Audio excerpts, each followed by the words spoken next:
Part time చేస్తే ఇంటికే అమెరికాలో విద్యార్థులకు డిపోర్టేషన్ ముప్పు. చదువు పేరుతో వెళ్ళి ఉద్యోగం చేసే వారిపై నిఘా పెట్టి పట్టుకుంటున్న అధికారులు. పట్టుబడ్డ వారిని స్వదేశానికి పంపుతూ ఆదేశం. వారం రోజులుగా పార్ట్ టైం జాబ్లకు డుమ్మ. అక్కడి భారతీయ వ్యాపారులపైన ప్రభావం. ఇంకా ట్రంప్ వచ్చింది కదా, ట్రంప్ వచ్చిన వెంటనే జరిగినటువంటి ఏ మంచి పనో లేకపోతే చెడు పనో పక్కన పెడితే అసలు తెలంగాణ నుంచి వెళ్ళే దాదాపు లక్షలాది మంది విద్యార్థులు అక్కడ చదువుకుంటా ఉన్నారు. పాపం వాళ్ళు పుట్టకూటి కోసము ఏదో ఒక పార్ట్ టైం జాబ్ చేసుకుంటూ ఉంటారు. పాపం తల్లిదండ్రులను ఎందుకు ఇబ్బంది పెట్టాలి, తల్లిదండ్రుల నుంచి వెళ్ళి ఇంకా అంత దూరం పోయి కూడా డబ్బులు ఎందుకు అడుక్కోవాలని చెప్పేసి ఏదో ఒక పార్ట్ టైం జాబ్ చేసుకుంటూ ఉంటారు. వాళ్ళను కూడా వదిలిపెట్టట్లేదట ఈ ట్రంప్ మామ. మరి ట్రంప్కు ఈ చిన్న చిన్న ఉద్యోగాలు ఏదో $100, $200, $300 పనిచేసుకునేటువంటి చిన్న చిన్న ఉద్యోగుల మీద ఎందుకు కన్నుబడ్డదో కానీ అది చాలా మందిని ఇబ్బంది అయితే పెడతా ఉంది. చూస్తున్నటువంటి వాళ్ళలో కూడా ఇబ్బంది పడుతున్నటువంటి వాళ్ళు ఉండొచ్చు. చూస్తున్నటువంటి వాళ్ళు కామెంట్ చేయండి. అమెరికాలోని మిసిగన్ స్టేట్లో ఓ పెట్రోల్ బంకులో పనిచేస్తున్నటువంటి ఇద్దరు విద్యార్థులను immigration and customs enforcement ICE అధికారులు 21వ తేదీ రాత్రి పట్టుకున్నారు. ఆ విద్యార్థులు నిబంధనలకు విరుద్ధంగా క్యాంపస్ బయట అనధికారికంగా పనులు చేస్తుండడమే ఇందుకు కారణం. క్యాంపస్ నుంచి వారు ఎక్కడికి వెళ్ళినా కానీ వాళ్ళని అయితే పట్టుకోవడం జరుగుతూ ఉంది. మరి అట్లా పట్టుకోవడం ఏందో ఈ యొక్క ఆలోచన ఎందుకు ట్రంప్కి వచ్చిందో తెలియదు కానీ ఖచ్చితంగా ఎక్కడ దొరికితే వాళ్ళను పంపించేటువంటి పని చేస్తూ ఉన్నారు. మరి ఇంత భయపెట్టేటటువంటి పని ఎందుకు చేస్తున్నారో అర్థమవుతలేదు. ఎక్కడికి వెళ్తున్నారు, ఏం చేస్తున్నారు అన్న దానిపై 3 రోజుల పాటు నిఘా పెట్టి మరి పట్టుకున్నారు. అనంతరం వారి సెవిస్ విద్యార్థికి అమెరికాలో ఇచ్చేటువంటి గుర్తింపు సంఖ్యను రద్దు చేశారు. ఆపై ఫిబ్రవరి 15లోగా దేశం విడిచి వెళ్లాలని ఆదేశించారు. దీంతో ఉన్నత చదువుల కోసం అమెరికా వెళ్లి ఖర్చుల కోసం పార్ట్ టైం జాబ్ చేస్తున్నటువంటి విద్యార్థులు పరిస్థితి ఆగమ్య చూర్ణంగా తయారైంది. మిసిగన్లో మాత్రమే కాకుండా అమెరికా వ్యాప్తంగా ఇవే పరిస్థితులు నెలకొన్నాయి. అక్కడ పార్ట్ టైం ఉద్యోగాలు చేసే విద్యార్థులందరిలోనూ ఆందోళన మొదలైంది.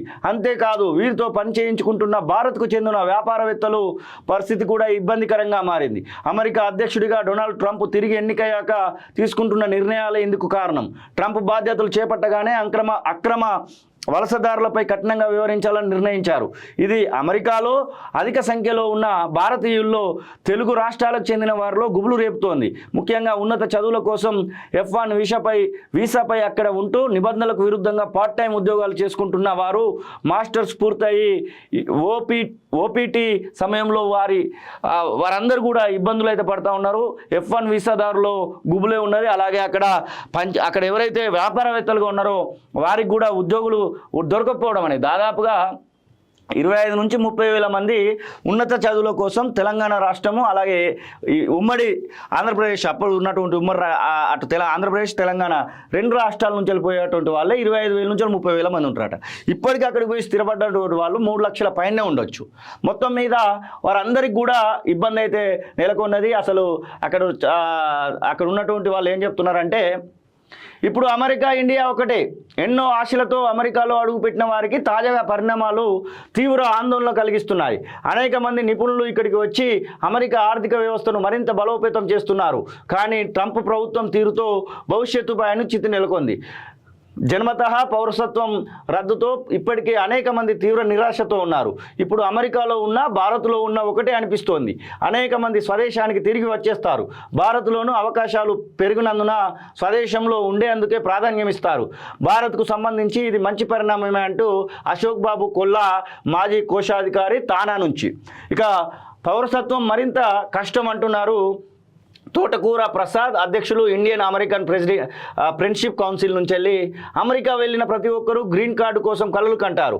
ఉన్నత చదువులు చదివి ఓపీటీ పూర్తి చేసి H1B అలాగే I-140 వీసాల కోసం దశాబ్దాలుగా వాళ్ళు ఎదురు చూస్తూ ఉంటారట. వారికి ఇప్పుడు ఖచ్చితంగా పౌరసత్వం రావడం ఇబ్బంది అని అంటూ ఉన్నారు. ఇక తానా ప్రతినిధి గన్నె వెంకటరమణ ఏం చెప్తా ఉన్నాడంటే అమెరికా ఆర్థిక వ్యవస్థలో విదేశీ మానవ వనరుల పాత్ర అత్యంత కీలకం. అక్కడ ఐటీ, ఆరోగ్యం, విద్య ఇలా ఏ రంగంలో తీసుకున్నా భారతీయుల పాత్ర కీలకం. కానీ తాజాగా ట్రంప్ ప్రభుత్వం తీసుకుంటున్నటువంటి నిర్ణయాలు తీవ్ర నిరుత్సాహానికి గురి చేస్తున్నాయి. ఇవి అమల్లోకి వస్తే ఎక్కువ నష్టం అమెరికాకే జరుగుతుందంటున్నారు. మొత్తానికి తెలంగాణ వాళ్ళు అలాగే ఇండియన్స్ ఇండియాకి వచ్చి ఇండియాలో సేవలు అందించేందుకు ఒక అవకాశం అయితే ట్రంప్ మా కల్పిస్తున్నాడు. ఏది ఏమైనప్పటికీ ఇండియాను కొంచెం డెవలప్మెంట్ చేసేయడానికి పనిచేస్తుంది.